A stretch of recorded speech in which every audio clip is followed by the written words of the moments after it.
Como o INSS calcula a pensão por morte agora em 2026. Durante essa conversa que eu vou explicar como é que é feito o cálculo, quem tem direito, quando que termina, eu quero fazer uns contrapontos da reforma da Previdência em 2019, porque foi um absurdo o que aconteceu. Meu nome é Vital Barbosa, sou advogado previdenciário e diariamente eu venho trazendo vídeos aqui para a gente conversar sobre aposentadoria e sobre alguns benefícios do INSS. Você sabia que muitas famílias deixam de receber milhares de reais porque fazem o pedido pensão por morte fora do prazo? É uma coisa que a gente tem que cuidar muito disso aí. E eu sei que é um momento muito difícil ali para o beneficiário, aquela situação que perdeu o seu ente querido e ter que lidar com a situação ainda com a Previdência Social. Nesses momentos é muito bom ter algum amigo, alguma irmã, um parente assim que esteja mais lúcido, não está tão envolvido emocionalmente para tratar desse assunto, porque é um assunto complicado de se lidar. E tem que ter muito tato também. E tem que, porque muitos documentos que exigem, porque ficou mais difícil. Depois da reforma de 2019, tanto para o aposentado, pensionista, para quem vai se aposentar, foi um baque. Foi uma reforma que sangrou os trabalhadores, as trabalhadoras. Digo, porque foi uma coisa assim bem pensada para prejudicar aquelas pessoas que mais necessitam, que é a pessoa que vai se aposentar, é a pessoa que vai receber o seu benefício. Então a gente tem que ter muito cuidado realmente e prestar muita atenção nessa questão de quem na época estava no governo que fez essa reforma aí de 2019, que só veio prejudicar tanto os pensionistas como os aposentados.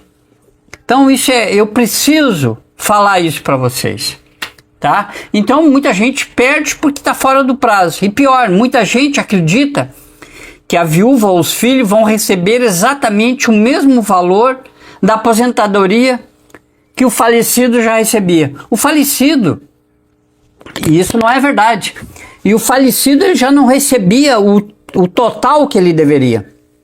Porque a aposentadoria, a pessoa se aposenta ganhando um salário e quando vai fazer a aposentadoria é rebaixado esse salário. E quando os dependentes vão receber a aposentadoria por morte, perde mais o valor ainda. Então mudou muito. Os trabalhadores foram muito prejudicados. Então, a aposentadoria não é a mesma que o falecido recebia. Isso não é verdade. Porque depois da reforma da Previdência, as regras mudaram completamente. E hoje o valor de uma pensão pode ser bem menor do que ele recebia. E neste vídeo eu vou te explicar. Se você tiver qualquer dúvida, deixe nos comentários que eu vou responder. Porque quem realmente tem direito, como o INSS faz o cálculo, quanto tempo a pensão dura e o erro que faz muitas famílias perderem dinheiro para sempre. Então é isso que eu vou aqui nesse vídeo, com muita tranquilidade, sem juridiquês, mesmo eu sendo advogado, não vou falar em termos técnicos. Vou bem tranquilo aqui. E aquilo, se você não é inscrito no canal, você já se inscreva no canal. Compartilhe esse vídeo com outras pessoas. Quanto mais pessoas souberem disso, vão ter mais conhecimento, tá bom? E qualquer dúvida que ficar, deixe nos comentários aí que eu vou responder a todos. Então fica comigo até o final, porque o último detalhe pode fazer toda a diferença no valor da pensão que a sua família vai receber, tá bom?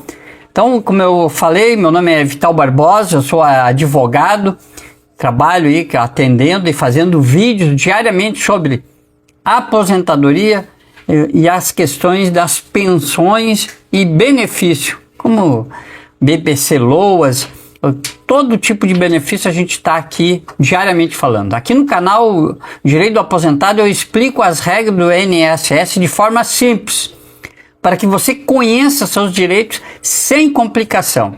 Se esse tipo de conteúdo ajuda você, já deixa aí o seu like, se inscreva no canal, que você vai gostar desse canal. Tenho certeza disso. Que eu vejo muito canal prometendo e não entregando nada. Vamos começar então. Quem tem o direito da pensão por morte? Antes de falar de dinheiro, precisamos responder a essa pergunta. De quem pode receber a pensão por morte? É muito importante a gente detalhar essas questões. Por isso que eu estou aqui usando bem com tranquilidade. O benefício ele é pago aos dependentes do segurado que faleceu. Tá bom? Mas existe um detalhe muito importante nessa questão de receber dos dependentes. O falecido precisava manter a chamada qualidade de segurado. Isso significa que ele precisava estar contribuindo para o INSS. Tem aquele período que ele precisava estar contribuindo. Ou já estar aposentado, né? Uma coisa assim, ele pode falecer durante trabalhando ou depois que ele já estava aposentado. Ou ainda, estar dentro do chamado período de graça, que ele tem um período ali que ele pode ficar sem pagar a Previdência Social, mas mesmo assim ele tem direito. O que é esse período? É um prazo em que a pessoa, né, continua protegida pelo INSS, mesmo sem fazer contribuição. Vamos dizer que ela ficou desempregada ali um bom tempo, mas tem um período ali que depende da situação, esse período pode durar 12, 24 ou até 36 meses, que ele não pagou a contribuição, mas ele tem direito. Esse é um dos maiores erros que eu vejo na prática. A família acredita que basta a pessoa ter contribuído algum dia e ela já tem direito. Não basta isso. Tem todo um regramento. É preciso analisar cuidadosamente se ele ainda possuía a qualidade de segurado na data do falecimento. Se ele estiver trabalhando, claro, ele tem, porque aí é mensalmente descontado. Mas se ele estiver trabalhando autônomo, por exemplo, e não tiver pago, se passou daquele tempo, ele também não tem direito. Mas cada caso deve ser analisado individualmente. Eu não vou aqui, eu estou falando no geral, não, mas cada caso tem que ser individualmente analisado. Agora vamos responder a principal dúvida, que é quando quanto a família vai receber. E desde novembro de 2019, com a reforma da Previdência, o cálculo mudou. E mudou para baixo. Foi um absurdo o que fizeram. A base utilizada será a aposentadoria que o segurado já recebia, não, o valor que ele já recebia ali, aposentadoria, ou a aposentadoria por incapacidade permanente, que ele teria direito na data do óbito. Que aí muda as coisas. Sobre esse valor, o INSS aplica a chamada cota familiar. Ainda tem essa cota familiar. Ela funciona da seguinte maneira.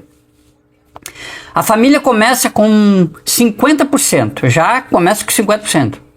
Depois acrescenta 10% para cada dependente, até o limite máximo de 100%.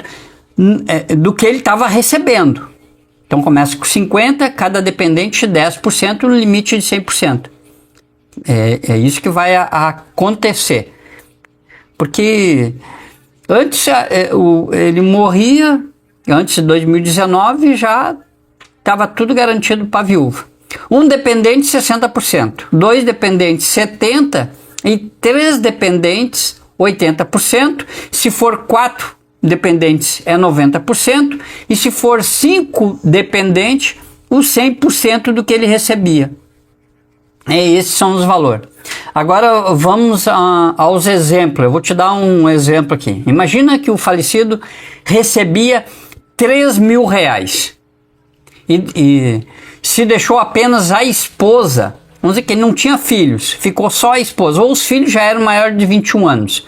Se deixou só a esposa, ela receberá 60%, ou seja, R$ 1.800. Dos 3.000, ela vai receber R$ 1.800. Agora imagina que ele deixou a esposa e 2 filhos.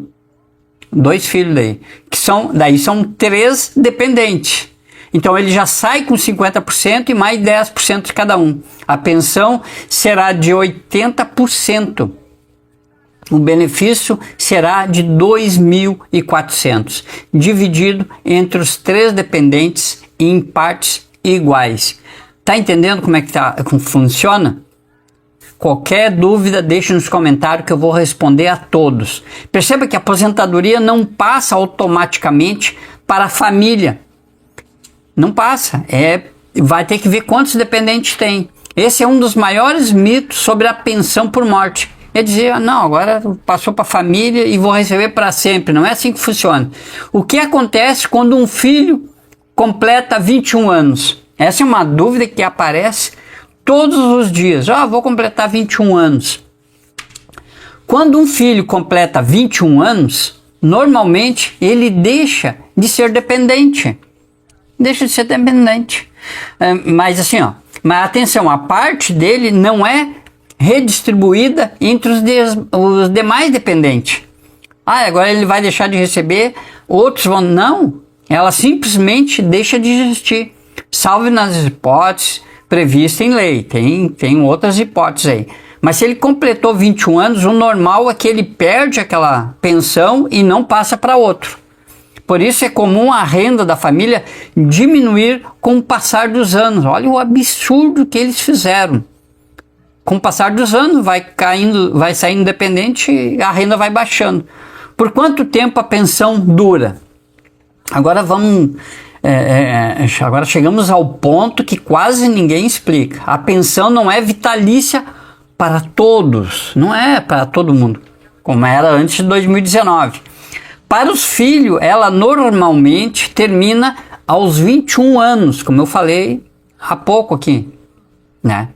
Chegou a 21 anos, termina. Já os dependentes inválidos ou pessoas com deficiência continuam recebendo enquanto permanecer essa condição. Então, se ele não pode trabalhar mesmo, é uma pessoa que tem algum problema ali, que não vai. No caso do cônjuge ou companheiro, a duração depende de vários fatores. Primeiro, se o casamento ou união estável. Segundo, a idade do dependente na data do falecimento da esposa ou do esposo, a idade dele. Se o casamento tinha menos de 2 anos e não ocorreu a morte por acidente ou doença relacionada à união, a pensão normalmente dura apenas 4 meses. Acredite, pode durar só até 4 meses. Foi uma coisa horrorosa o que fizeram com a reforma da Previdência. Cumprindo os requisitos legais, o tempo de duração varia conforme a idade do dependente. Cada caso é um caso. Quanto mais jovem, menor costuma ser o período de recebimento. Nas regras atualmente vigentes, o benefício pode ir de poucos anos até se tornar vitalício, para dependentes que atinjam a idade prevista na legislação na data do óbito. Há casos tem que ser analisado individualmente. Por isso desconfie aí, quando alguém disser que toda a pensão por morte é para sempre. Não é verdade. Isso simplesmente não é verdade. Isso aí é uma fake news que as pessoas passam aí para chamar o público. Não. Tem 3 detalhes que pouca gente sabe também, a gente estuda para vir aqui gravar esse vídeo. Primeiro, a pensão nunca poderá ser inferior ao salário mínimo quando considerada em um valor total. Não vão receber menos que um salário mínimo. Entretanto, quando existe divisão entre vários dependentes, a parte individual de cada um poderá ficar abaixo do salário mínimo. Vamos dizer que a pessoa ganhava um salário mínimo. e vai dividir para 2 pessoas, daí cada um vai receber 50% do salário mínimo. Segundo, quando houver dependente inválido ou uma deficiência intelectual, mental ou grave, a legislação prevê regras específicas para que podem garantir um cálculo mais favorável. Por isso que eu disse individualmente, cada caso é um caso. Terceiro, é possível acumular aposentadoria com pensão por morte. É possível. Como é possível também o cônjuge casar novamente. Mas existe uma regra importante: o benefício de maior valor é pago integralmente. Tá? Então, o segundo benefício sofre uma redução conforme as faixas previstas na lei. Tudo tem que ser analisado, a documentação toda do dependente, de todos os dependentes. Dependendo da situação, essa redução pode ser significativa, né? Então tem que ter muito cuidado. O prazo que faz a família perder o dinheiro. Isso aqui é muito importante. Às vezes a pessoa perde dinheiro e às vezes muito dinheiro, né? Que vem um detalhe extremamente importante agora que eu vou falar. Imagina uma pensão de R$3.000 por mês. Se a família demora 6 meses para fazer o pedido, porque ela tem que fazer o pedido o mais breve possível, ela pode perder de receber R$18.000. Já era, não recupera mais. Isso acontece porque o prazo faz toda a diferença. Então, o mais breve possível de você arrumar a documentação e entrar já com o pedido, melhor. Porque se você passou muito tempo, aquele dinheiro não recupera. Quando o requerimento é apresentado dentro do prazo legal, a pensão pode retroagir a data do óbito, observadas as regras aplicáveis a cada dependente. Olha, é individual as coisas. Eu não posso falar aqui uma coisa genérica para todo mundo. Fora desse prazo, em muitas situações, o benefício passa a valer apenas na data do requerimento. Se passou do prazo, é na data que fez o requerimento. Daí passou 6 meses, já perdeu. Por isso, nunca deixe para depois. Já vai lá e arruma a documentação. Quanto mais cedo procurar orientação, menores são as chances de perder os valores. Agora, os documentos necessários. Porque antes de terminar, eu preciso dizer isso. Anote aí. Os principais documentos normalmente exigidos pelo INSS. A certidão de óbito, tem que ter a certidão do óbito, que é o documento do falecido.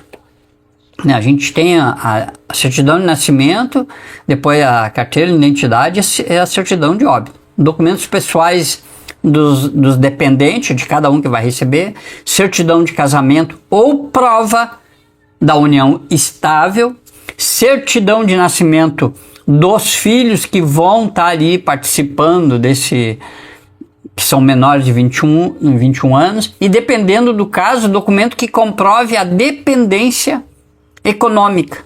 Sempre é bom, se já dependia economicamente do falecido, levar esse documento. Ter essa documentação organizada agiliza bastante a análise do pedido. Tô sendo aqui, até demorou um pouquinho o vídeo, mas explicar bem para as pessoas entenderem de vez isso aí. E se esse vídeo ajudou você, compartilhe agora com alguém que perdeu um familiar e que precisa saber dessas informações. Que essa informação pode evitar que uma família inteira perca um direito importante. Se você quer mais alguma coisa aí, é só deixar nos comentários. Qualquer dúvida aí, que as pessoas às vezes pedem meu e-mail, eu envio meu e-mail, envio meu telefone para vocês entrarem em contato, tá bom? Se inscreva no canal, ative o sininho e continuem acompanhando os conteúdos. Diariamente eu tenho conteúdo aqui para os aposentados e pensionistas, tá bom?